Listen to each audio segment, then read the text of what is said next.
The first day of the first criminal case against Donald Trump to go to trial is in the books, and it was an absolute disaster for Donald Trump. He couldn't even stay awake. Hashtag Sleepy Don is trending as he continued to fall asleep throughout the day's proceedings. We'll break down every step of what took place today, from Donald Trump losing motions in the morning to the jury coming in the afternoon. All the while, Donald Trump sat there and could not stay awake. Of course, he continued with his routine of just whining and saying things are so unfair. But I'll tell you this about the judge presiding over the case. Justice Juan Merchan's got a strong grip over his courtroom. By this point, he knows all of Donald Trump's tricks and how Donald Trump's going to behave. Justice Merchan has controlled the courtroom masterfully, and things are looking like all in all, other than the fact that Donald Trump is there, a fairly normal felony criminal case in Manhattan. Although one of the things that happened today as well is that the Manhattan District Attorney did file a motion to hold Donald Trump in contempt for Donald Trump's threats of witnesses, including my co-host on the MeidasTouch Network, my political beatdown co-host, Michael Cohen. We'll break it down. Don't you worry. But speaking of don't you worry, let me tell you who should be worrying. Shareholders of Donald Trump's stock, DJT, and Donald Trump down another 18% on Monday. Let me repeat that. Trump stock down another 18%. This stock is just an absolute disaster. It's exactly what we were trying to warn retail investors about 2 years ago when this SPAC was announced. It's exactly what we said was going to happen. But as you look at this trajectory of the Trump stock, doesn't it just look like every single thing that Donald Trump has touched in his life a complete and utter failure? He pumps it up, he hypes it up, and then he's so incompetent. What he's actually hyping up is all BS. Then it crashes, and then what does he do? He whines about it and plays the victim, and then tries to get everybody else upset that this is all a massive conspiracy against us and everybody's going after us, versus Trump, you just fail in everything you've done your entire life, and now we're in the find out stage. Talking about being in the find out stage, all of the kind of polling averages now have President Biden leading, although I don't want to dwell or really overly focus on the polls. But every time you hear Donald Trump or Maga Republicans saying the polling, this, that polling, which I still think is not fully appreciating the trends that we're seeing, now has President Biden in the lead and the momentum on President Biden's side. But folks, do not get complacent. Our democracy is on the line. Law and order is on the line. And a microcosm of that, we've been covering it here on the MeidasTouch Network, a little scandal, actually a fairly big scandal in Arkansas called LecternGate. A lawyer in Arkansas, named Matt Campbell, uncovered that Huckabee Sanders, Republican governor of Arkansas,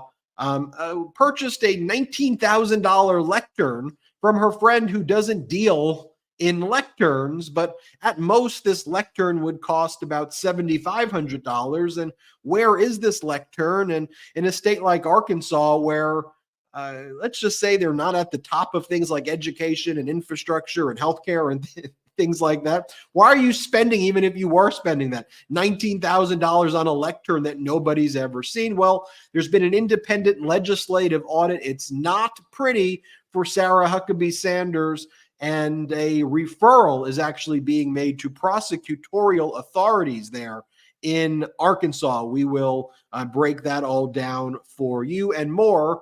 This, folks, is a historic episode of the MeidasTouch Podcast. I'm Ben Meiselas, joined by my brothers Brett and Jordy Meiselas. I always love brothers when we get to cover a historical day in our country, a historical day for democracy. Today is one of those live shows where we get to do just that. The first day of the first criminal trial against Donald Trump, and Trump was not handling it well at all. That would be an understatement. But Brett, Jordy, how you doing?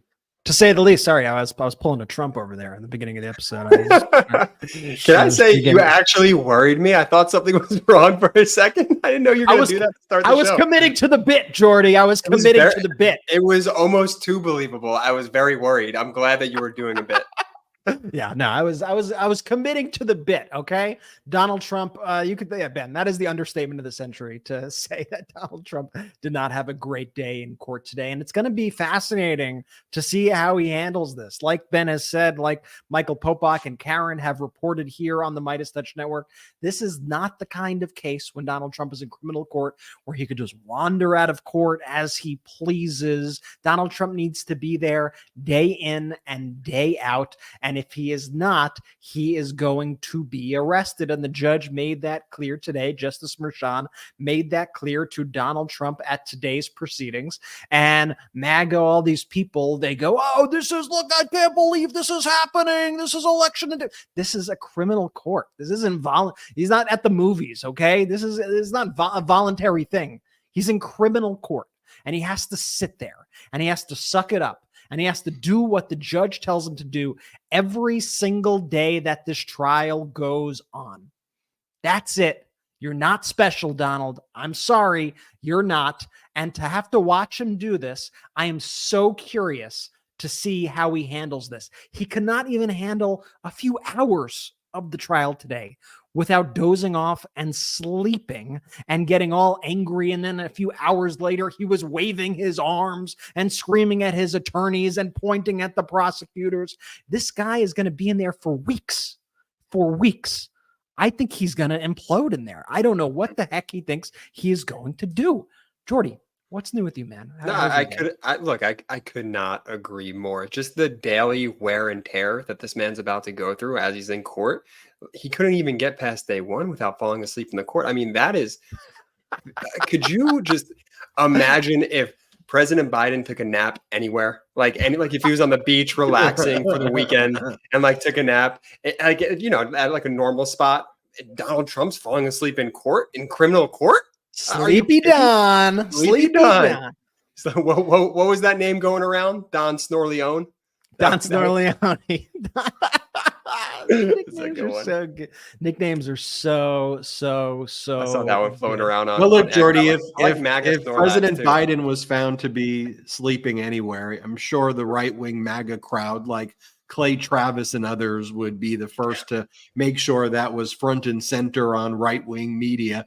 But instead, this is what the MAGA crowd is saying. Clay Travis, one of the more popular right-wing podcasters, close with Donald Trump, big right-wing influencer. He says today, if you're a Trump supporter in New York City who is part of the jury pool, do everything you can to get seated on the jury and then refuse to convict as a matter of principle, dooming the case via hung jury. It's the most patriotic thing you could possibly do, to which attorney Bradley Moss said. Clay Travis is arguably conspiring to commit jury tampering here by encouraging someone to deliberately engage in jury nullification, not a wise move by Clay. And, we've been seeing a number of responses like this today. There was someone else on one of the MAGA right-wing show saying, I don't see what the issue is. Men are with prostitutes all the time. Of course, if Donald Trump paid her, it's he paid money for services received. What are we even talking about here? I mean, the pretzel knots that MAGAs tie themselves into to try to justify this behavior. Let me be clear where I stand. I stand on the side of law and order. Ultimately, if a fair and impartial jury is selected, or when a fair and impartial jury is selected, I will respect the outcome of that jury verdict, period, full stop, regardless of what the outcome is. I harbor and hold my own personal beliefs that Donald Trump is liable, that Donald Trump has committed numerous crimes. I hold the opinion based on the fact that Donald Trump had also been found liable for fraud in a civil case, that Donald Trump has been found liable for sexual assault in a civil case. The Trump Organization was previously criminally convicted in the last few years. Let me remind you of that. The Trump organization was criminally convicted of over a dozen felonies for tax fraud, and it is my opinion that Donald Trump is guilty. Nonetheless, I want to see a fair and impartial jury selected, and I would not respect anybody at all who wants to say, oh, I want to find a jury that's going to be biased. Regardless of where you stand on the issues, I want a fair and impartial jury. That's what law and order means. I hope everyone's also been enjoying the daily updates that Karen Friedman-Agnifilo and I have been doing. We do that every morning and then every afternoon, right after the criminal case concludes for the day. Karen Friedman-Agnifilo was the number 2 at the Manhattan District Attorney's Office and had sometimes served as the number 1.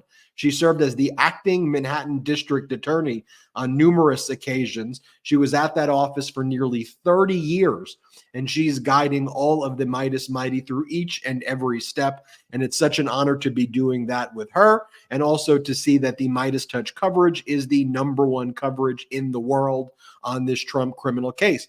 Every single day, we're going to put together for you a nice, handy scorecard of what happened each day.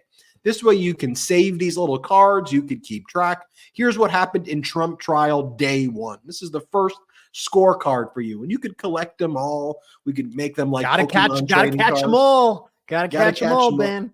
You gotta catch them all. So here's what went down today. And I'm a graphic Sleepy learner. mom. I'm a visual learner as well. So these graphics help me, and hopefully they help you. Trump motion to recuse the judge denied. Evidence of Trump catch and kill allowed. Trump subpoena backfires. Manhattan District Attorney wants Trump to be held in contempt. The judge expedites a contempt hearing against Donald Trump to April 23rd. Trump falls asleep. Judge orders Donald Trump to submit his defense exhibits in 24 hours. The jurors arrive. Trump falls asleep again. 50 of the 96 jurors say they can't be fair.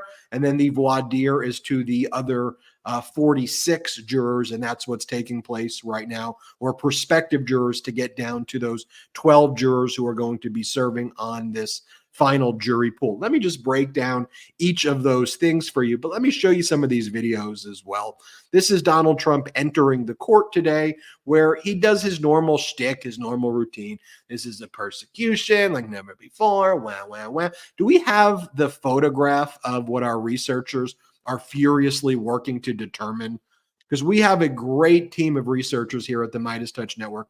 They're furiously working to determine if this photo is real or if this photo is AI. Do we have that photo, Brett? We're putting our crack team on this one.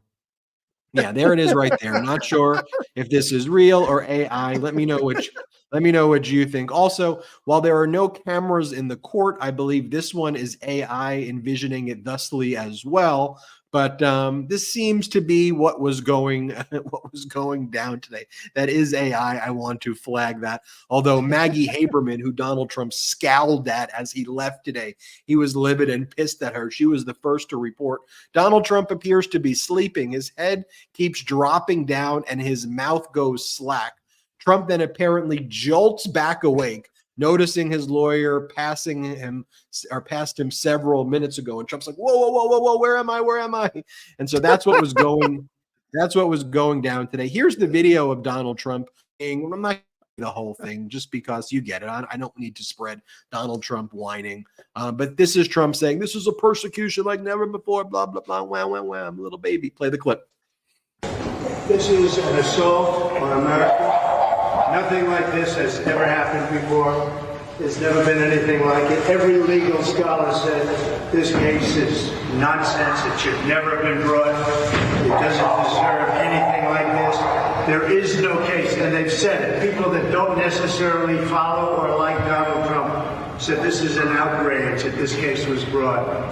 This is political persecution. This is a persecution like never before. Nobody's ever seen anything like it. And again, it's a case that should have never been brought. It's an assault on America. And that's why I'm very proud to be here. This is an assault on our country. And it's a country that's failing. It's a country that's run by an incompetent man who's very much involved in this case. This is really an attack on a political opponent. That's all it is. So I'm very honored to be here. Thank you very much. Okay, President Biden has nothing to do with the fact that you decided, as part of a catch and kill scheme, to cover up sex that you had while Melania was pregnant with other women, that you were going to first use the National Enquirer to I don't even know what is the Pokemon catch 'em all. That's Snorlax. I love Maga Snorlax. There you go. For the audio listeners, I just put up a photo I put together while Ben was speaking before that combines Donald Trump's head and the Pokemon Snorlax. Yeah, I don't think President Biden had anything to do with Donald Trump using AMI, which was the parent company of the National Enquirer, to make hush money payments, at first funneled through AMI, to catch and kill stories that would be harmful to Donald Trump running in 2016. And then when AMI realized that there may be tax fraud going on there if they're giving a benefit to Donald Trump, they stopped doing it. So Trump's like, well, what do we do? I had 3 seconds of sex with Stormy Daniels, and this Access Hollywood tape just came out, and David Pecker, he's not doing the catch and kill stuff anymore. And then Cohen helped him, and then Trump paid Cohen. Cohen paid Stormy Daniels. Trump tried to act like the payment to Stormy Daniels were legal fees paid to Michael Cohen. Cohen did this at the direction of and benefit for Donald Trump. Cohen went to jail. If you want to know, like, wait a minute, when Donald Trump goes, one of the things that the Manhattan DA filed against Donald Trump was like threatening Michael Cohen, like, and Cohen didn't go to jail, and why isn't anybody going after him? He did. He went to jail. Cohen was in solitary confinement for this stuff. Like, Cohen was quite literally in jail and did his time, and is now in his mea culpa of recognizing what he did was wrong. But yeah, this is a very serious crime of what transpired. So you've got Donald Trump blaming President Biden for all of, for this stuff and whining. And then at the end of the proceedings, Donald Trump whines about the judge, saying that he won't make a decision about whether he'll give one trial day off. Justice Merchan said, I can't make a ruling yet. I don't know where we're going to be on May 17th. Donald Trump's doing that thing where he claims he's going to be at a family event, which he never ends up attending anyway. He goes, I want to be at Barron's graduation. Really? That's where you expect us to believe that? But in any event, he said one of his kids' graduations. It could still be Don Jr.'s high school graduation. We don't know. Eric's kindergarten graduation. It could be Eric's middle school graduation. But here's the thing: Justice Merchan did not deny the request. Justice Merchan just said, "We're in April. We'll get closer. You're a criminal defendant. I don't have to answer that now. I don't answer to you. Let's go through. We'll see where we are in May." So then Donald Trump goes out, and this is, Brett, I think our researchers are still trying to find this because they're furiously working to determine if this photo is real or AI, because Donald Trump goes and just starts whining like a baby, and he's like, well, they're not letting me get off on this date. Here, play this video clip. So thank you very much. We had some amazing things happen today. As you know, my son has graduated from high school, and it looks like the judge will not let me go to the graduation of my son, who's worked very, very hard. He's a great student. He's very proud of the fact that he did so well, and was looking forward for years to have graduation with his mother and father there. And it looks like the judge isn't going to allow me to escape this scam. It's a scam trial. Yeah, Barron's mother, who you cheated on with a porn actress when she had just given birth to Barron, and then made hush money payments to cover it up. That is something that I'm sure you've been looking to for a very long time, to go to this to go to this graduation. I don't know, perhaps when you were having sex with the porn star while your wife had just given birth, perhaps then maybe you would have reflected on your conduct. And then when you covered it up by making payments and falsifying business records, I don't know, maybe that would have been a gut check. But don't you, the whole case is about him, I mean, fabricating records, but there's all of this evidence that will come out as part of his plan that he was having, sex and according to all of the women, like, this was like disgusting and gross, and then paying them off while Melania was pregnant or Melania had just given birth, and then he goes out there and acts like he's like a family, like a family man. Yeah, and what we learned today also, what the prosecution intends to introduce in terms of evidence is not only the Stormy Daniels story that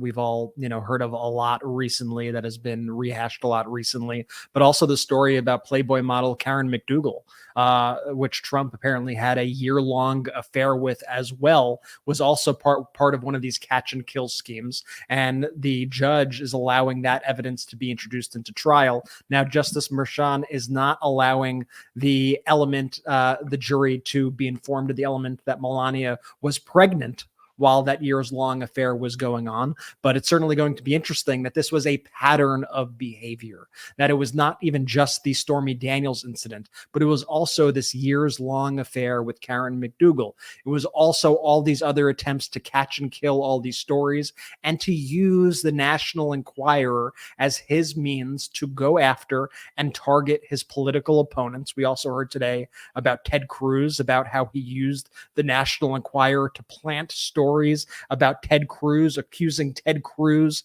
of having an affair, accusing Ted Cruz's dad of killing JFK. We all remember those stories at the time that Trump would spread and Trump would post and share the headlines with and everything. And now the more we learn about it, the more we learn that Trump was actually intimately involved in helping edit these stories, in pitching these stories, in getting these stories out there. This was a concerted effort by Donald Trump to do all this. And, as you see Donald Trump go out there and just lie like this, Ron Filipkowski, our editor-in-chief at MeidasTouch.com, and check out MeidasTouch.com, by the way.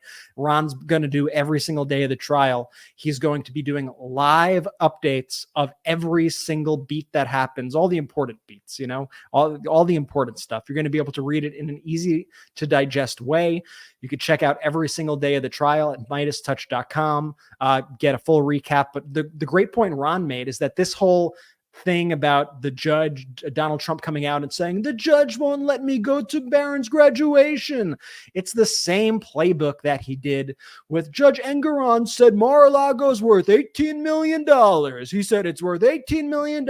He comes out, he finds one phrase to latch onto, which is complete BS. And he just hammers it over and over and over so that his cult repeats it. And I saw him, I saw his kids, I saw all of his surrogates saying, how dare how dare the judge do that today? How dare him? There was that line, and then there was the line that was being repeated by people like Elise Stefanik, the House Republican. Elise Stefanik writing, breaking, corrupt Judge Merchan, a Biden donor whose family member has profited off these case, who has illegally gagged President Trump, just said, if you do not show up, there will be an arrest. A 6 to 8 week show trial, total election interference. Retweet if you agree. Yeah, he's in criminal court. You have to show up in criminal court. Okay. She's apparently a Harvard graduate, right? She went to one of the either Harvard or Yale, I think Harvard. That's how criminal court works. And she knows it. And all these people who continue to spread these lies knows it. And that, to me, is the most despicable part of this whole MAGA thing. It's one thing if you want to be honest about yourself and just be like, I don't care about the rules, or say, I think this person's special, he shouldn't have to follow the rules. But to act like this is some new concept, that Donald Trump actually has to show up for his criminal trial, to play dumb, to treat your followers like they are stupid. Like, how dare you? How dare you, Elise Stefanik? All of these people, it's so scummy. It's the biggest thing I hate about this whole movement. The constant lying that would make Vladimir Putin blush, that would make North Korean propaganda networks blush. It's just disgusting. One of the things that I've learned recently, over this last MAGA, whatever you want to call it, over the last couple of years, is that education does not equate to brains. So many of these MAGA morons, quite frankly, went to these Ivy League schools and these top schools, and they got nothing to show for it other than the fact that, well, one, they hate this country, and two, they're just idiots. It's unbelievable. I mean, or they're just throwing away their actual knowledge in advance of helping this criminal, and they know better, and they're deciding to just play stupid in order to try to help this authoritarian wannabe take over the country. It's even worse, right? When you put it like that. Totally. And what's Elise Stefanik even doing there with that tweet? Retweet if you agree. She's like engagement baiting, like based off of Trump's criminal trial. They're so pathetic. They're so perpetually online. Just such losers. They live on X. They live on Twitter. They're so pathetic. I want to go through that scorecard of what went down on Trump trial day one in a little bit more detail. Then I want to talk about the crashing Trump stock, which is just wiping out people's life savings, people who support Donald Trump. Retail investors are getting absolutely crushed. We should talk about Trump's bizarre and incoherent speech in Pennsylvania. It was one of the most unhinged and moment after moment of cognitive decline by Donald Trump there. And I do want to talk as well about President Biden, actually doing the types of things that presidents are supposed to do. Wall Street Journal just ran a piece how the United States economy is now the envy of the world. Economists are even shocked about how quickly the American economy has been growing. And this has been the result of actual policies by President Biden, like the Inflation Reduction Act, the Infrastructure Act, the CHIPS Act. We'll talk more about Biden's investment or the Democrats' investment, pro-democracy investment in the economy through the CHIPS Act paying off, and also recent studies showing that violent crime is actually way down right now, totally countering all of the kind of MAGA Republican narratives out there to try to scare people. Look, I just want the facts. I want the truth, the whole truth, nothing but the truth. And we'll lead with the facts here always on the MeidasTouch Network. I want to remind everybody about our Patreon, patreon.com/MeidasTouch. We'll do a fun after show today, patreon.com/MeidasTouch. We also have posted on our Patreon last week's live show we did with Michael Cohen. We did a special live Zoom meeting with Michael Cohen as a send-off for him as the Manhattan District Attorney criminal trial is underway. Let's talk about all of that and more, but let's take our first quick break of the show. Life insurance is an important safety net for your family, but trying to find the right policy on your own, it can be time-consuming and overwhelming. Policy Genius is the country's leading online insurance marketplace, a marketplace I use and trust. It saves you time and money so you can provide your family with a financial safety net. Starting today with Policy Genius, you can find life insurance policies that start at just $292 per year for $1 million of coverage. Some options offer same-day approval and avoid unnecessary medical exams. Talk to a team of award-winning agents who will walk you through the process step by step. Whenever I hear back from the Meidas Mighty, they tell me they love the team at Policy Genius who helps them each step of the way. And Policy Genius helps you compare your options from top companies, and their team of licensed experts is on hand to help talk you through it. Easily compare quotes from America's top insurers in just a few clicks to find your lowest price. Your work life insurance policy, it may not offer enough protection for your family's needs. Even worse, it may not come with you if you leave your job. Policy Genius gives you unbiased advice from a licensed expert support team. They have no incentive to recommend one insurer over another, so you can actually trust their guidance, which is great. Thousands of 5-star reviews are there on Google and Trustpilot from customers of Policy Genius who found the best fit for their needs. So check life insurance off your to-do list in no time with Policy Genius. Head to policygenius.com/Meidas or click the link in the description to get your free life insurance quotes and see how much you could save. That's policygenius.com/Meidas, policygenius.com/MEIDAS. Have you ever wished that you had a whiter and brighter smile? Well, before you visit a dentist, you should know that their whitening treatments can be very expensive. And it's not just the price. You also have to book the appointment and schedule time away from work or your family to just sit in a dentist's office chair while undergoing the procedure. Look, it's a hassle. Fortunately, now you can try Smile Actives at home or anywhere, anytime. Smile Actives offers a safe and an affordable alternative to those expensive whitening procedures. You may not have known this, but I won Best Smile in high school, and it's a lot of pressure to keep up with that. So throughout my adulthood, I used a variety of different whitening agents, and honestly, they were complicated, messy, and they didn't work. Having a nice bright smile is so important. First impressions and all that. You know what they say. That's why I'm so happy I found Smile Actives. Now, Smile Actives makes a teeth whitening gel that can simply be added to your toothpaste every time you brush your teeth. So no change in your routine, no extra time, and no more messy strips, trays, or lights. Simply add Smile Actives Pro Whitening Gel to your regular toothpaste. It's been formulated with PolyClean technology to boost stain removal and deliver active whitening ingredients into teeth's grooves and crannies to get better whitening. 97% of Smile Actives users in a clinical trial reported up to 6 shades whiter on average, all within 30 days. People will start commenting on your whiter, brighter smile in just days. Visit smileactives.com/Meidas today to receive a special buy one, get one free offer with auto delivery plus free shipping and handling. That's smileactives.com/Meidas. Terms and conditions apply. See site for details. Welcome back. We are live on the MeidasTouch Podcast. Jordy, great ad reads, my guy. Shout out to Policy Genius, y'all. I mean, drop in the comments right now if you've used Policy Genius, because I know a lot of the Meidas Mighty have. They say that they love it, so definitely check that out. Smile Actives, a new sponsor for us. They just joined on for a bit longer. Shout out them. And look, they really work. They work. You guys like how I worked in that I had best smile in high school in the read? It's a true fact. I could confirm. It's a true fact. Confirm. We showed my yearbook photo. That is crazy, man. That's like, I don't know what, like almost 15 years ago now, 14. Anyways, shout out Smile Actives, shout out Policy Genius. Link in descriptions on YouTube and the audio. Click it. Use the codes.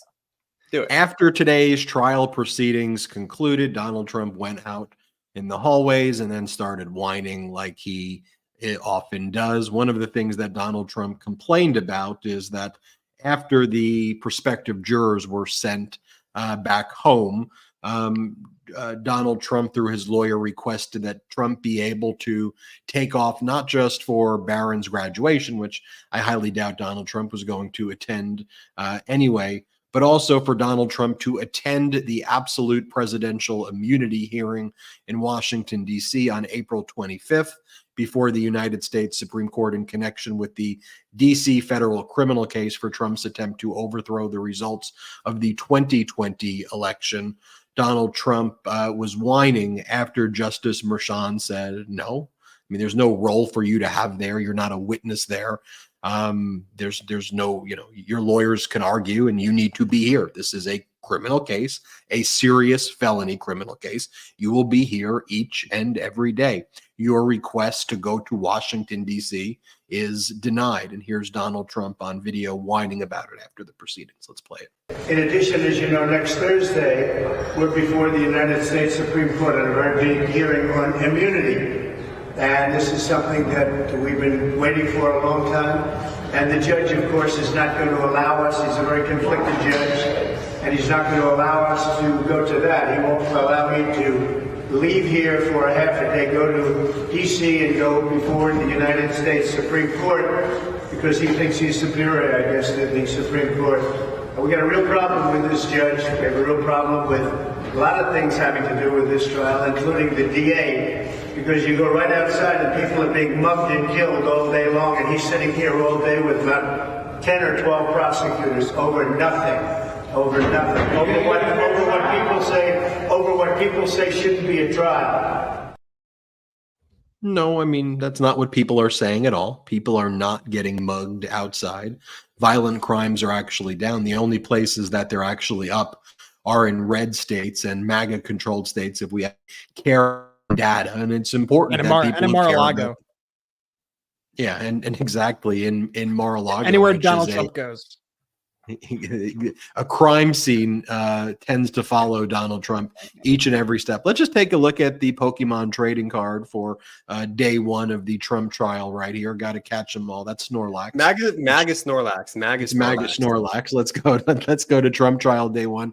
So again, the morning proceedings began. Justice Merchan denied Donald Trump's 12th request to try to get him to recuse himself. The judge said it bordered on frivolous. There was then the issue, Brett, you mentioned about whether or not evidence of Donald Trump's prior catch and kill schemes with AMI, the parent company of the National Enquirer, would come in at trial. Justice Merchan ruled it should come in at trial, or it is allowed to come in at trial, because it's part of a common pattern and plan that Donald Trump had at that time period. And when AMI and National Enquirer feared that they would have criminal exposure. And by the way, David Pecker's going to testify. Others associated with the National Enquirer are going to testify to this, that when they got scared that they could be criminally prosecuted for tax fraud because they were giving these benefits to Donald Trump and they weren't paying taxes on it, or Trump wasn't paying taxes for their services rendered, that could be tax fraud, right? I mean, they're paying off people on his behalf. It wasn't like even Trump was paying them. This was all kept quiet and kept secret. So then they wouldn't do it. So when Trump needed to pay off Stormy Daniels, that's when he did his own fraudulent business record entry, and then ran the money through fake legal fees to Michael Cohen that were then paid to Stormy Daniels to try to buy her silence, which were reflected as legal fees when that's not what they were. And that was to interfere with the 2016 election. Remember when Donald Trump recently subpoenaed the Department of Justice, and he did it at the 11th hour to try to cause delay of this trial, and then whine that all of this evidence would be helpful to him, and now it was just turned over? Well, everything, like, Trump's got the worst instincts in everything he does, because that backfired. Far from getting exculpatory evidence to help him by Trump like demanding that the DOJ turn this stuff over, Trump would have been so much better if he just kept quiet, because the evidence that was now produced is extra harmful to Donald Trump. What they have is text messages and emails from like Steve Bannon and Kellyanne Conway and Hope Hicks right after the Access Hollywood tape came out. And so it actually, Trump helped produce more damaging evidence against himself that the DOJ would actually not have turned over, but for Donald Trump's gambit right there. So wanted to flag that. The Manhattan District Attorney wanted to hold Donald Trump in contempt for Donald Trump's threats of our co-host, my co-host, Michael Cohen, and others. Justice Merchan set a hearing on April 23rd regarding potential finding Donald Trump in contempt. Then Donald Trump fell asleep. Donald Trump's lawyers did not submit any exhibits. Normally, by now, you would have submitted your full exhibit book. By 3 weeks ago, you would turn over your defense exhibits. Donald Trump has not filed any of the documents that you need to do when you're a criminal defendant in a case. If you were being represented by a public defender, they would have done this far in advance. Trump has not done that. Trump's lawyers tried to whine and complain, and then they claim they need more time. Justice Merchan said, you have 24 hours to give me your exhibits, or else there will be serious sanctions against you. The jurors arrived. Trump fell asleep. And then the way the jury pool is being handled, you've got 200 jurors at a time who are outside of the courtroom. You've got 96 who are filling up the courtroom themselves. There are some reporters in the courtroom. Then there's an overflow room where some of the court reporters are. It's a hybrid approach to jury selection, where they first ask the jurors if they could be fair and impartial. If they can't, they're disqualified. And then the remaining jurors answer the questionnaire of 40 plus questions, asking them everything from what news networks do you watch and what books have you read and do you follow politics and questions like that. And then after that, the lawyers then conduct the voir dire process with the remaining jurors and seeing if those jurors can be fair and impartial. You then ask the jurors questions, and that process is what will take place each day of the week. Court is dark on Wednesday, meaning no trial proceedings will take place on Wednesday. And then during the holidays coming up, Passover and other holidays, you will have no trial on those days. But other than that, trial will be every day. Donald Trump's going to have to show up there each and every day. These will be long and grueling days. It's a document-intensive case, so some of the days are going to be very boring. And Trump's just going to have to sit there. And I think that we will see Donald Trump falling asleep over and over and over again. He's just not able to sit in a location like that for any extended period of time. And of course, everything is projection and confession. And we always learn that if Trump is accusing President Biden of doing something, Trump is going on with Trump. It's always the case. So Trump says he's sleepy, Joe. Trump can't stay awake. Trump wants to accuse President Biden of having mental decline. Trump clearly is having massive mental decline. And we'll show you right now what went down in Pennsylvania. Ben, isn't this not the perfect example of that when you look at the headlines that Trump helped plant before the 2016 election in the National Enquirer, while Trump himself was gauging in affairs with these women? You have Donald Trump going to the National Enquirer, Cruz's 5 secret mistresses. This was the stuff that Donald Trump was pushing about his opponent in the 2016 election. Now just think about now. He's doing the same exact things. He's always projecting the things that he does. I'm starting to think that maybe Donald Trump had something to do with JFK at this point, based on the level of projection from him. But it's just like the whininess, and you see Trump there, and even his attorneys today, like people who try to act like they're serious people, like Todd Blanche, right? In there, just kind of like very whiny. Even Blanche made some sort of comment to Justice Merchan at the end of the day when they were trying to get this thing pushed next week, or they wanted Trump to be able to skip trial to go to the Supreme Court hearing. And the judge was like, listen, like we shouldn't even have to be here anyway, right? Like everyone agrees we shouldn't even have to be here at this trial. And Justice Merchan was like, excuse me? What did you just say? You don't think you should have to be here? And I think we're going to continue to see moments like this where they are underestimating the severity of this case. 34 felony counts. This is a very serious criminal trial, and Donald Trump and his attorneys better buckle up, because Justice Merchan is taking this incredibly seriously. And I like that Justice Merchan is shooting them down at each step of the way here. Merchan going, when they made this request about the Supreme Court, going, you're in criminal court. Your client is required to be here. He's not required to be at the hearing on the immunity, but he is required to be here, and he will be here in my court. Okay. And that's what you got to do. You had to stand up to these bullies. You got to stay strong. You have to enforce the rules every step of the way. And Donald Trump is going to have to be there in court while Justice Merchan says the most basic things like, yes, Mr. Trump, and Trump winces and whines and scowls and frowns and is a little baby. And he walks past the journalist, walks past Maggie Haberman, and gives her a dirty look because she reported that he was sleeping during the trial. Like, it's just going to be these little moments every single day showing how unfit this man is. We talk about what... Speaking of Sleepy Don, what this also goes to show you, though, is Maga Snorlax, thanks for bringing that up, Brett.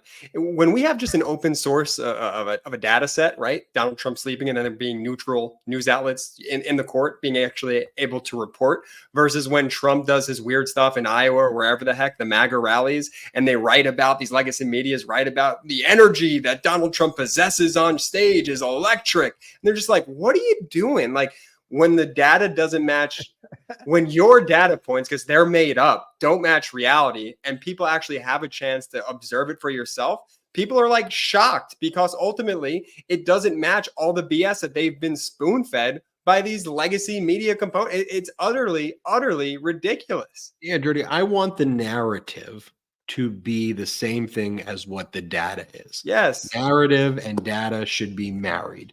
And so when you watch, and we've been observing these Trump speeches now every single day when he gives one of them, and I'm not trying to be hyperbolic in the description of what goes down here.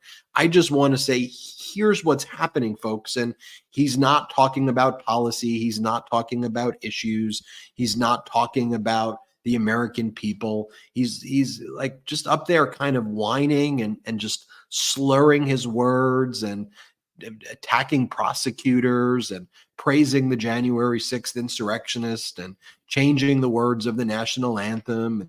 He goes into these like weird story about, where he goes and there's like a woman and she's trying to weightlift, and then he's just like, and he can't actually finish the sentences. So then he just goes like, and then he makes noises. And it's like, what is going on here? There's no other way to describe this other than, what the heck is this? He's not saying actual even sentences and words. So can we just be real and talk to the American people about how odd and weird and strange this is? Let's marry the narrative with the, with the data. So let me just show you, Jordy. You brought up Donald Trump's traveling fascist circus events that they call speeches and rallies. But here he is in Pennsylvania over the weekend. Let's just go through some of the things that went down. He says he says something about an illegal Aladdinth or something. Here, let's play this clip. Is it crazy, really? Just this week, it was reported that an illegal and you just look at this, what's happening. And then he always kind of doubles down on like the mistake. So he'll say something like an illegal Aladdinth, and you know what they're saying, and they're saying that, and everybody knows they're saying that, and then a Majestine, everybody knows the Majestine. Everybody's talking about the Majestine. I love women. I love women. I love women. I love you, women. I love you. I love you. And seal, United States seal. Everybody knows what the seal is. And you know what? Robert E. Lee, not in favor. Robert E. Lee. They say that the Civil War. Many people say it's bad. Many people say it's bad. Many people say it's dangerous. Some people say it's beautiful. Some people say it's beautiful. I think it's beautiful. They've gagged me. I'm gagged, everybody. I'm gagged. Just so you know, what I just did is quite literally what Donald Trump did. Here he talks about the Majestine, whatever that even word is. Play this clip. This is a Magastine that I've never read, but probably doesn't like Trump. Left wing is to put wind. They hate wind. I hate wind. Here, play this clip of Donald Trump. We struggle with wind. Where's the wind? You know the other problem? We can't get the windmills. You know why? They're made in China. China says, don't worry about America. We'll give them. But wind doesn't work anyway. It's too expensive. It doesn't work. Kills all your birds. If you'd like to see a nice bird cemetery, walk under a windmill sometime. You'll see more. That's the birds. What about the seals? U.S. seal? Play the clip. Under Biden, U.S. Steel is being, so think of this, United States Steel Company, one of the great companies of the world 50 years ago, is being sold to Japan. Congratulations, Japan. And what about women? I love you, women. Women, I love you. Play the clip. I mean, I don't want to get into it. It's very demeaning to women, and I love women more than I love anything. I love women. But it's very demeaning. And then he talks about Gettysburg. I mean, Brett, you have the actual transcript of what he said here, though. Let me just play the clip, and then Brett. We also have it so you can read along like a sing-along. We'll have the words come up while Donald Trump is speaking, so you could both read it and see it. Okay? Because I think to really take this in, you have to actually see the words that he is saying, because just watch. Where our union was saved by the immortal heroes at Gettysburg. Gettysburg, what an unbelievable battle that was. The Battle of Gettysburg, what an unbelievable, I mean, it was so much and so interesting and so vicious and horrible and so beautiful in so many different ways. It represented such a big portion of the success of this country.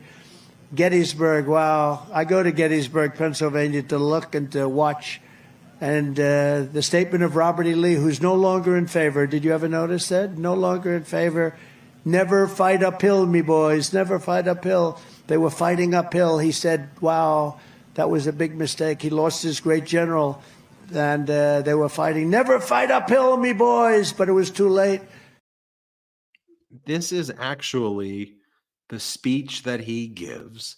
And he goes around the country and does this routine. And that's why I wanted to do it for you before showing you even what he said, because it is actually crazy. And again, this is not like my political view, like, oh my God, like, can you believe what the conservatives are doing? Like, this is crazy. Like, it's just nuts. And it's not a both sides issue. It's not like, well, President Biden. No, I watch President Biden's speeches. President Biden talks about issues. He's talking about jobs and the CHIPS Act, and he's talking about healthcare and Social Security. Look, if you want to say, is President Biden talk as quickly as he did when he was younger? No, he doesn't. But it's coherent sentences and thoughts and policies, and you know where he stands on these issues. And look, I think that's what's being reflected in a lot of the polling data now that people are focusing on this. All of the national averages have President Biden ahead. That poly market betting thing that Donald Trump always posts about no longer has Donald Trump in the lead. And that was like Donald Trump's go-to thing that he would always post on his social media. Trump had to release his own internal poll about Arizona. And whenever Donald Trump has to reach his own internal poll, that's a fairly desperate thing to do at this age. The momentum has shifted to President Biden. And to me, I don't even view it as like President Biden. I think the momentum has shifted to like normalcy. Like, folks, like what? Like, what's going on there? And the media has been feeding people a steady diet where the narrative did not meet the data. And so now that people are seeing these things with their own eyes and observing it however they're observing it, they're saying, what? Huh? What did he say?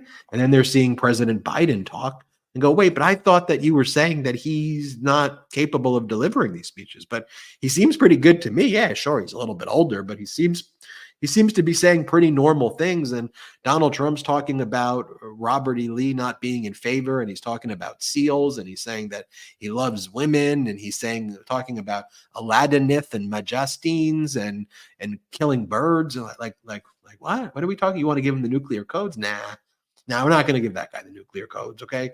I think that's what's happening. We got a lot to talk about. Let's talk about Trump's stock crashing. Let's talk about LecternGate. Let's talk about good economic news and more. Let's take our last quick break of the show.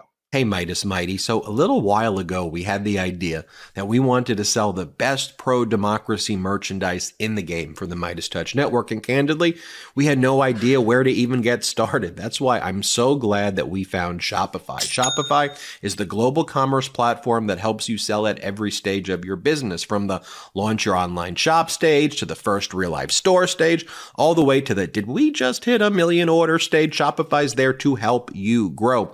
Whether you're selling scented soap or offering outdoor outfits, Shopify helps you sell everywhere, from their all-in-one e-commerce platform to their in-person POS system. Whatever you're selling, Shopify's got you covered. Shopify helps you turn browsers into buyers with the internet's best converting checkout, 36% better on average compared to other leading commerce platforms, and sell more with less effort thanks to Shopify Magic, your AI-powered all-star. We use Shopify at store.meidastouch.com, and it has completely revolutionized our business. It allows us to easily manage our shop, view analytics, provide the best customer service, and streamline our entire online shopping experience from A to Z. We wouldn't be able to bring you all the products you know and love without Shopify, and we can't speak highly enough about it. Shopify powers 10% of all e-commerce in the US, and Shopify is the global force behind Allbirds and Rothy's and Brooklinen and millions of other entrepreneurs of every size across 175 countries. Plus, Shopify's award-winning help is there to support your success every step of the way, like they were there for us here on the MeidasTouch Network. Because businesses that grow with Shopify, and we can attest to that. Sign up for a $1 per month trial period at shopify.com/Midas, all lowercase. Go to shopify.com/Midas to take your business to the next level today. Shopify.com/Midas. I'm a cat person, and I'm proud of it. They say happy cat, happy life. Something like that. Cats are a great companion, and my cats bring me so much joy. So the least I can do is feed them the best cat food money can buy. This podcast is sponsored by Smalls. Now, if you're a listener of this show, you know that my cat cannot live without Smalls. Smalls cat food is protein-packed recipes made with preservative-free ingredients that you'd find in your fridge, and it's delivered right to your door. That's why veterinarians.org rates Smalls 10 out of 10 for their ingredient quality. My cats prefer Smalls way more than their previous cat food. Now, I legitimately did a taste test, put 2 bowls side by side, and then they immediately went to Smalls. And here's an extra plus. My cat's breath is so much better, and their fur is much softer ever since I switched to Smalls. Smalls was started back in 2017 by a couple of guys home cooking cat food in small batches for their friends. A few short years later, they've served millions of meals to cats across the US. After making the switch to smalls, 90% of cat owners reported overall health improvements. That's a big deal.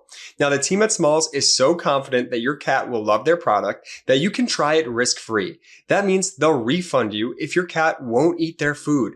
Now is time to make the switch to Smalls. Head to smalls.com/Meidas and use promo code Meidas at checkout for 50% off your first order plus free shipping. That's the best offer that you'll find, but you have to use my code Meidas for 50% off your first order.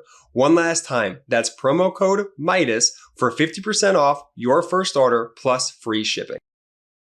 Great ad read there, Jordy. Special Thanks, shout out man. to You our had a pro-democracy great ad read. I just sponsors. want to say too, you had a great ad read, Ben. So I'm proud of you, Brett. I love that you're mixing in the game now. You have fantastic ad reads. Shout out Smalls. Smalls, man. My cat loves Smalls. Definitely check that out. And Shopify, unbelievable. Links, discount codes, everything in the description of this episode. If you're watching on YouTube or audio, click, check it out. So the Trump stock continues to crash. It's like every Oh. single day when we wake up in the morning, it like immediately shoots down like 3 to 5%. And then as the day proceeds, it closes even less than that. On today's recording, today's live, the stock went down another 18.35%. It's now trading at just $26 a share. So there are so many people who have lost their life savings or substantial portions of it. And let's also reflect upon the potential civil liability of Donald Trump. He was making statements last week and the week before that trying to pump this thing. So it's my opinion that those statements constitute false and misleading statements under applicable securities law. I'm just wondering when we're going to see the first shareholder lawsuit against Donald Trump and that board. We'll see the level of insurance that they have, but they're individually on the hook from the delta of when they tried to pump this thing to the loss. They're personally responsible, and the board members can be responsible as well. So we could be talking about potentially billions of dollars in liability. And again, this is only my opinion. I think this is one of the strongest shareholder class action or foundations for a shareholder class actions that I've ever seen in this area. The bar for securities class action plaintiffs lawyers are some of the top lawyers in the country. And so I'm just waiting to see when the first lawsuits are going to happen. And then, of course, Donald Trump's going to whine, this is unfair. This is the deep state. No, it's just, if you look at the financials, you see a $58 million loss in 2023. $4.1 million with an M in revenue, under 10 million unique users. If you just want to look at the amount of total outstanding shares, right, and you want to attribute a value to it, and you say, even at $26 per share, and say there's $100 million, that there is $100 million or 100 million shares rather outstanding at $26 a share. You think about that number, and then you think about, well, wait a minute, the company lost $58 million and only made $4.1 million in revenue. So if someone's buying one share for $26 and there's 100 million of those outstanding, how does that justify $58 million in losses and $4.1 million in revenue? And the short answer is that foundationally and fundamentally, it's not there. Even Trump's own independent auditor, who has his own issues, that BF Borger, said that the Trump media as a going concern has substantial doubts about its even ability to exist based on the massive losses. That's Trump's own auditor. So I think we're going to see that stock continue to get lower and lower every day. And as I said at the outset of the show, looking at this stock, looking at Trump media, it's just a perfect microcosm of everything Donald Trump, from the lawsuits to one person's accusing another person of a corporate coup, to criminal insider trading of some of the initial top investors, to shady family trust, to connected to Vladimir Putin to keep the thing afloat, to shady auditors. You just go through the list and it's just like, how Trumpian is this entity? and it follows his playbook to a T. But speaking about following his playbook to a T, the Independent Legislative Joint Auditing Committee in Arkansas released its final audit report into what's been referred to as LecternGate. This is where back in June it was uncovered through the great sleuthing work of Matt Campbell, a reporter in Arkansas, that Sarah Huckabee Sanders purportedly paid $19,000 and change to one of her closest friends, Virginia Beckett, who she was partying with in Paris at that time. Virginia Beckett is not her friend, is not a dealer of lecterns. And so people were saying, what, you gave your friend $19,000 and you're claiming it was for a lectern and your friend doesn't actually deal lecterns? Like, can we see this lectern? So then Sarah Huckabee Sanders tried to change the public records law in Arkansas to prevent further public records requests on this. And that was fortunately rejected. Matt Campbell and the public records, people who were requesting public records, found more information finally. And one of the things that they found was that the internal Sarah Huckabee Sanders administrative officials were asked to change the invoices and say that it was going to be reimbursed from the Republican Party in Arkansas, and just changing the documents themselves constitutes a manipulation and fabrication of government documents, and that could be a crime in and of itself. Finally, Huckabee Sanders showed the Democrat Gazette in Arkansas a photo of the lectern. They claimed it was a Falcon lectern, which at most goes for about $7,500. And it looked like a fake Falcon lectern. And then no one saw the lectern ever again after that. And so even if it's a real lectern, why are you spending $19,000 of state funds? But why are you then overpaying by $10,000? And where the heck is this lectern? And were you just giving your friend Virginia Beckett $19,000 so you can party with her in Paris? Or were you just using the lectern as a pretext to funnel money, to funnel state funds to your friend? Well, this Legislative Joint Auditing Committee, in their report, they're recommending that Sarah Huckabee Sanders and that the LecternGate issue go to a prosecutorial authority for criminal prosecution. Now, we'll see if that's ultimately taken up, but that was requested by this independent auditor, bipartisan commission. Tom Mars, who I've become friendly with, he's a major lawyer in Arkansas. He was asked whether federal law enforcement was looking into this matter, and Mars responded, quote, "I'm not trying to be evasive, but I can't answer that." He noted that a grand jury subpoena explicitly warns against disclosing even the receipt of such a subpoena, essentially indicating that there is likely a federal investigation into Huckabee Sanders and LecternGate. And then Tom Mars issued this statement following the legislative audit: "Regardless of one's party affiliations, no one from Arkansas could be happy about what's spelled out in the audit report. In my opinion, the report just confirms people's worst fears about the dishonesty of the governor and members of her staff who appear to have participated in a transaction that any intelligent, objective observer would describe as fraud. That said, it's a sad day for Arkansans who care about truth and integrity in government and don't believe in making exceptions for politicians from either party." The thing about Tom Mars is actually a conservative. He actually worked for Huckabee Sanders' father, had major roles as in Arkansas government. He's like a right-wing guy. He's a conservative, like a real conservative, though, not like a MAGA. And so the fact that he's coming out and saying these things, I think, is important and telling, and also just talks about the need for law and order regardless of political affiliation. So Sarah Huckabee Sanders then came out with her statement, and she made like a rap video. And I'm not going to play the audio because it's a Jay-Z song that she plays, but it's like a 19-second music video, and there's like Jay-Z hip hop music playing while on the screen it's like, "Go take my lectern, find it." And she writes, "My thoughts on the podium." And it's like a weird video about the podium. "Come and take it."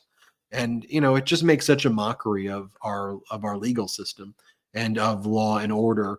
And this is just kind of this it's like this Elise Stefanik, Jim Jordan, Matt Gaetz, Trumpian form of it's, I don't even know what to describe This is Just it's gutter. clowns, just utter clowns, gutter. No offense to clowns. And just to be clear, we can't play the Jay-Z music because it's a copyright and we'll get a strike on the account. That's why we're not playing the Jay-Z music, not because we didn't want to play some music here. Yeah, Brett, give us some good By the news. way, how much do you think that video cost to produce? You had to probably to pay somebody to produce this little jokey rap video that she released on her channel in response to a criminal referral. I'm just the height of unseriousness. But I will go to some. Do you want? The one thing I was going to say is that I heard someone describe it as what Trump and MAGA do every single day is they cross the Rubicon of like just normalcy so much, and the conduct is so offensive, and there's such a deluge of normalcy that they basically shatter all semblance of like normalcy, so that people, and this is what authoritarians rely on, people just feel that their power has been taken away and that nothing's ever going to happen, and then it allows authoritarians to act in that void. So I don't want anybody to ever think, oh, well, no one's ever going to be prosecuted. Because when you start to think that, then nobody ever actually gets prosecuted. If this type of stuff pisses you off, regardless of your political party, this is a government of we the people. And it's important that we don't let authoritarians and wannabe authoritarians trample on what should be law and order for all of us. Brett, give us some good news. Good news coming from all places from, this is going to be a shocker, folks, from the Wall Street Journal, reporting some good news about the U.S. economy. When you have the Murdoch-owned Wall Street Journal reporting good news about the U.S. economy, it's got to be undeniably good for headlines like this to be coming out of the Wall Street Journal. Envy of the world. U.S. economy expected to keep powering higher. Economists lift their growth forecasts in latest Wall Street Journal survey. So this is continuing from all those doom and gloom headlines that we saw last year. Jordy, I think we know the most infamous one, 100% chance. 100% chance of recession. Well, guess what? Economists are now reiterating that they were a little off on that prediction. And by a little off on that prediction, they mean completely off on that prediction. Now they say, oh, actually, the U.S. economy is not going to be anywhere close to a recession. Actually, the U.S. economy is growing actually at a much faster rate than we ever anticipated that it was going to grow. They expect it to... They don't expect any sort of major slowdowns in growth anytime soon. On average, they think the economy in the first 3 months of this year grew at around a 2.2% rate. They were forecasting a 0.9% rate over those months. Just for comparison, the U.S. economy has far outperformed expectations over the past year and a half. And this has just kind of been the theme that we've had of all these expectations just being completely shattered once the actual data comes out. We're also seeing retail sales up, consumer spending up, retail sales up a strong 0.7% in March from February, once again reaffirming this resiliency in the U.S. economy. And the reason for the increase in consumer spending is they are saying that it's directly tied to increase in wages, job growth, and all the improvements in the economy. The jobs market right now is historically strong, with sub 4% unemployment being the longest period of sub 4% unemployment that we've seen in over 50 years. While Donald Trump was in criminal court today, you had President Biden actually engaging in these bilateral meetings with the Prime Minister of Iraq, the Prime Minister of the Czech Republic, before preparing for a trip. He's heading to Pennsylvania this week. He's going to Scranton tomorrow to give a major speech on the economy. That's what presidents and presidential candidates are actually supposed to do. They're not supposed to constantly be in criminal court and whining about their court cases over and over and over again. And chips. We've talked about the CHIPS Act a lot, and I love when we have updates on the CHIPS Act, because this is kind of one of the most when President Biden speaks about ideas and how Donald Trump, they may be around the same age, but Donald Trump's ideas are ancient, quite literally taking us back to the year 1864 and even probably further back than that. Your President Biden's big push here is for these chips, these semiconductor chips, which power really kind of everything in the modern global economy. And one of the things that President Biden has really pushed here is making the United States of America the epicenter of chip production in the entire world. Usually these chips would have been produced in China, other areas overseas. President Biden wants it all done right here. So as part of the CHIPS Act, the Biden administration is giving Samsung $6.4 billion to help build these massive new semiconductor chip plants in Central Texas. It's the latest in a series of investments. We've talked about a bunch of these investments recently that are part of growing manufacturing and growing this manufacturing in the computing sector specifically. And we've seen the results of this already. The US is now the world leader in semiconductor chips. It never used to be like that. Samsung itself, to their credit, is investing $40 billion in the project, which is going to build new plants in Taylor, Texas. That's like northeast of Austin, expanding the company's existing plant in Austin. And these kind of chips, they're used in like AI, they're used in medical devices like pacemakers, they're used in all sorts of things. It's kind of like the engine that fuels the entire modern economy. And this investment in chips specifically in Texas is set to create over 20,000 new jobs, like good paying, future-proof jobs, like really, and bringing really important technologies so that we don't have to rely on other countries. In the past, the US, we'd have to even if we made the chips here, we would normally send the chips to places like Taiwan to get them packaged and kind of finalized and ready. Now with these new plants, with these investments, these chips are going to be fully made, fully packaged right here in the United States of America. I have a quote here actually from Commerce Secretary Gina Raimondo. She told reporters on a conference call earlier, "We're saying for the first time ever, Samsung can conduct in the United States of America core research and development, support the future in manufacturing at scale and advanced packaging, all in Texas." Meanwhile, A.L. Brainerd, Biden's top economic advisor, said it will boost our production capacity for chips in critical U.S. industries, including aerospace, defense, and autos. And in doing so, it will bolster our national security. Great news for the economy, great news for jobs, great news for manufacturing, great news for defense. Chips is one of the things that hits kind of every kind of bucket that we need to be thriving and succeeding in the country. Now, let's bust some narratives here. We've talked about this, but now we have so much more hard data on the issue. Violent crime way down under the Biden administration. You see all these narratives being pushed, especially by the right-wing networks, but honestly, on all of the networks, because as we know, I'm sure you've heard the phrase, if it bleeds, it leads. You turn on the news, what do you hear about? You hear about a robbery, you hear about a murder, you hear about all these things. They try to hype up all the crime because the news believes that sells. But when you peel back the data, it's actually the complete opposite. And here's the facts. Under Trump, murders skyrocketed in the United States of America. Like insanely spiked. And under Joe Biden, they're plummeting at a record pace. In 2023, dropped at a record pace. In 2024, homicides in the United States are shaping up for even bigger reductions. The number of homicides in the U.S. rose nearly 30% in 2020 under Donald Trump from the prior year.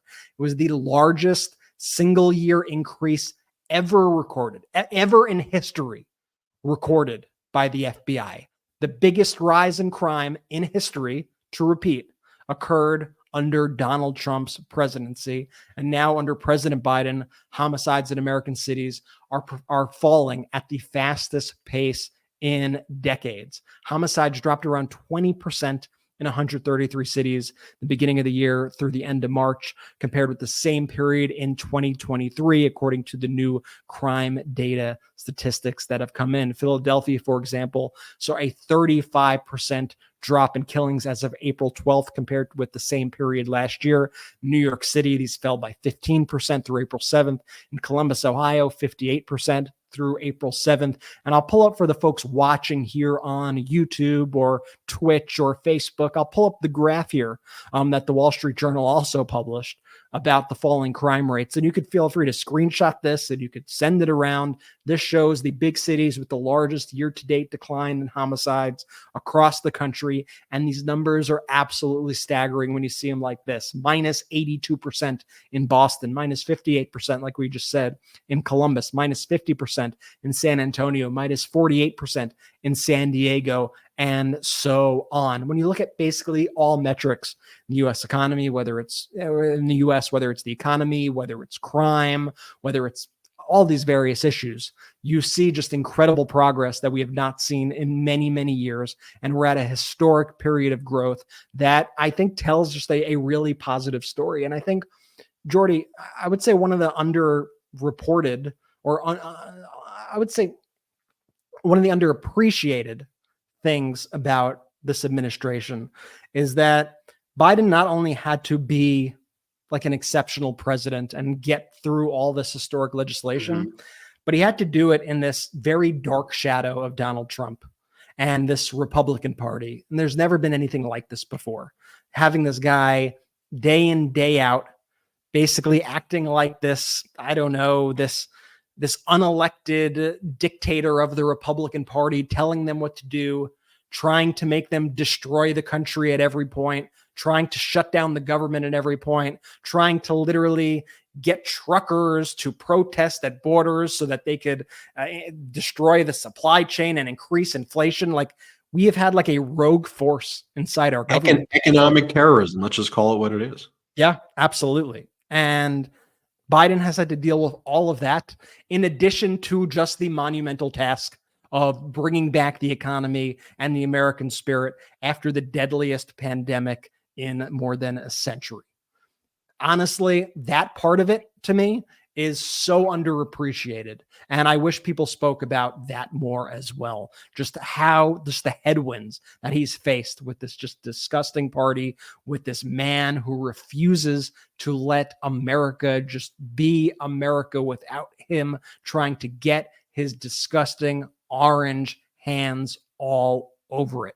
Just back off, man. The American people got this. Stop saying America's a crappy country. Stop shitting on us. Stop talking down to people in this country. Stop talking down to union workers. Stop talking down to people of religions that you don't like or people who disagree with you. Just like, enough, okay? Stop trying to turn Americans against each other. Stop with the lies. Stop with the gaslighting. Like, let's be a normal country. Let's just get shit done, in the words of Josh Shapiro. That's what we're supposed to do, right?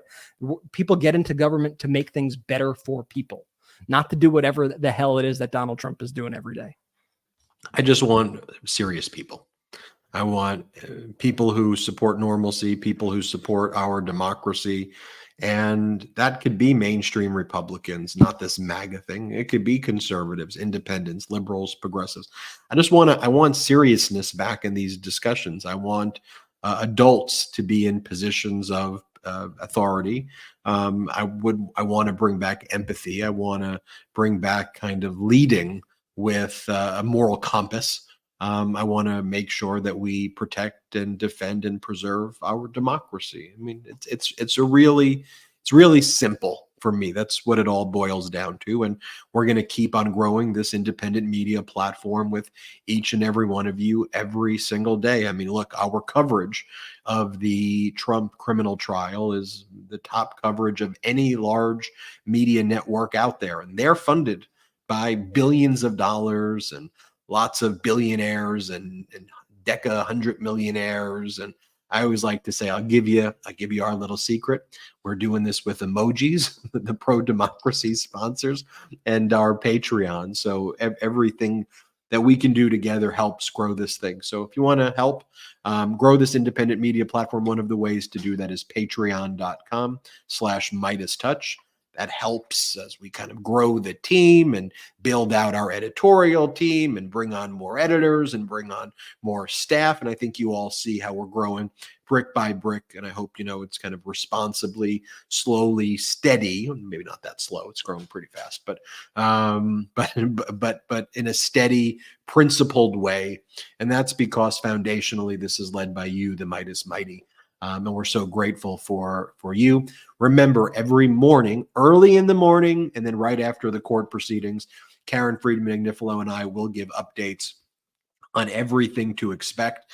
make sure that you make MeidasTouch your first destination, your first place where you go to get your news about the Trump criminal trial. And there's nobody out there who has the experience as Karen Friedman Agnifilo providing that experience here on the MeidasTouch network. Thank you all for watching this episode, this historic episode. Incredible spending this time with all of you. Jordy, take it away. Shout out to the Midas Mighty! The Midas Mighty standing strong against the fascists. We sing our song. We will get it right whenever. It's Ken Harbaugh with the MeidasTouch Network. The film Against All Enemies, which I co-produced with Ben Meiselas and this network, has won awards around the world for its up-close portrayal of America's insurrectionist movement. It premieres in the U.S. on March 29th on Amazon and Apple TV.